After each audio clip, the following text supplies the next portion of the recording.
baka may problema sa ano eh. Baka may problema sa inyo. Sa heads.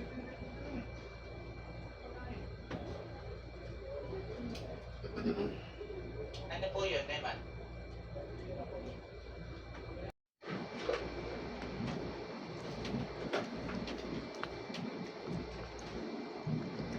Pwede so wala naman gaanong concern po sa pagiging ama mo sa kulang mo sa communication sa amin.